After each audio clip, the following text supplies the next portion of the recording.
ଅଜଣା ଗାଡ଼ି ଧକ୍କାରେ ଯୁବକଙ୍କ ମୃତ୍ୟୁ। ଜାତୀୟ ରାଜପଥ ଅବରୋଧ। ମୟୂରଭଞ୍ଜ ଜିଲ୍ଲା ଝାରପୋଖରିଆ ଥାନା 49 ନମ୍ବର ଜାତୀୟ ରାଜପଥ ପୁଆଣି ଛକ ନିକଟରେ ଅଜଣା ଗାଡ଼ି ଧକ୍କାରେ ଜଣେ ଯୁବକଙ୍କ ମୃତ୍ୟୁ ହୋଇଛି।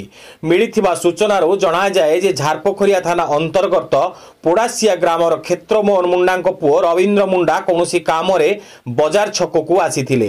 ତେବେ ଦୁର୍ଭାଗ୍ୟବଶତଃ କାମ ସାରି ଘରକୁ ଫେରିଥିବା ସମୟରେ ପୁଆଣି ଛକ ନିକଟରେ ଅଜଣା ଗାଡ଼ି ଧକ୍କା ଦେଇ ସେଠାରୁ ଖସି ପଳାଇଥିଲା। ଘଟଣାସ୍ଥଳରେ ରବୀନ୍ଦ୍ର ମୁଣ୍ଡାଙ୍କ ମୃତ୍ୟୁ ହୋଇଛି। ରବୀନ୍ଦ୍ର ଜଣେ ସ୍ଥାନୀୟ ଅଞ୍ଚଳର ୱାର୍ଡ ମେମ୍ବର ମଧ୍ୟ ଖବର ପ୍ରଚାରିତ ହେବା ପରେ ଘଟଣାସ୍ଥଳରେ ଉତ୍ତେଜନା ସୃଷ୍ଟି ହୋଇଥିଲା। ଶତାଧିକ ଲୋକ ଠୁଳ ହୋଇ ପାଟିତୁଣ୍ଡ ସହ ହୋହାଲ୍ଲା କରିଥିଲେ।